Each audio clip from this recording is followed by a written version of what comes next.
आज के एपिसोड की शुरुआत होती है जब राधा मित्तल पूरे आत्मविश्वास के साथ अगले राउंड में क्वालिफाई कर जाती है। परिवार खुश होता है और सब उसका हौसला बढ़ाते हैं, लेकिन इसी बीच मिस शुक्ला बताती हैं कि इस बार मॉडर्न बहुत थीम रखी गई है और इसलिए कुकिंग राउंड को हटा दिया गया है। ये सुनकर घर की बड़ी औरतें असहज हो जाती हैं, क्योंकि उनका मानना है कि कुकिंग से ही असली गुण का पता चलता है।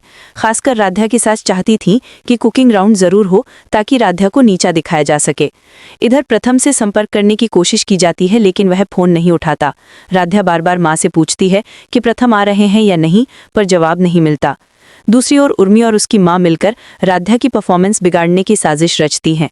वे जानती हैं कि कुकिंग राउंड तो हटा दिया गया है, लेकिन अब कॉस्ट्यूम राउंड में राधा को परेशानी खड़ी करनी होगी। आखिरकार मंच पर शुरू होता है ब्यूटी एंड कॉस्ट्यूम राउंड। सभी कंटेस्टेंट्स को मिस्ट्री बॉक्स से ड्रेस चुननी होती है। एक एक करके बहुएं परी, महारानी और राजकुमारी बनकर सामने आती हैं, लेकिन राधा को जो कॉस्ट्यूम मिलता है वह उसके साइज का नहीं होता। छोटा और अजीब सा कॉस्ट्यूम देखकर सब हैरान हो जाते हैं। राधा को मजाक का पात्र बनाया जाता है। लोग कहते हैं कि उसने परी बनने के बजाय राक्षसी का रूप धारण कर लिया है। इसी बीच प्रथम भी दादी के बहाने से वहां पहुंचता है। मंच पर सबके बीच राधा मजबूती से खड़ी होती है और सबको समझाती है कि सुंदरता केवल बाहरी रूप से नहीं, बल्कि इंसान के नजरिए और दिल से होती है। वो उदाहरण देती है देवी के अलग अलग रूपों का, अन्नपूर्णा और गायत्री के करुणामय रूप से लेकर काली और दुर्गा के उग्र रूप तक।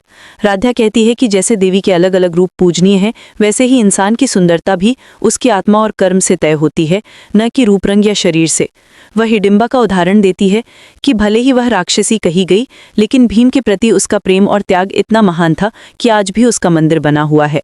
राधा की बातें सुनकर दर्शक तालियां बजा उठते हैं। उसकी हिम्मत और सोच से सब प्रभावित होते हैं। पर तभी अचानक एक बड़ा मोड़ आता है। रोहिता जी बेहोश होकर गिर पड़ते हैं। अफरा तफरी मच जाती है। राधा दौड़कर उनके पास जाती है और तुरंत पानी में चीनी घोलकर उन्हें पिला देती है। लेकिन तभी खुलासा होता है कि रोहिता जी को डायबिटीज है। यह सुनकर सब दंग रह जाते हैं और सवाल उठता है कि अब इस घटना की जिम्मेदारी किस पर आएगी। एपिसोड यहीं खत्म होता है, जहां एक तरफ राधा की बहादुरी और उसकी सोच सबको छू जाती है, वहीं दूसरी ओर इस अचानक हुए हादसे से प्रतियोगिता का माहौल गंभीर हो जाता है।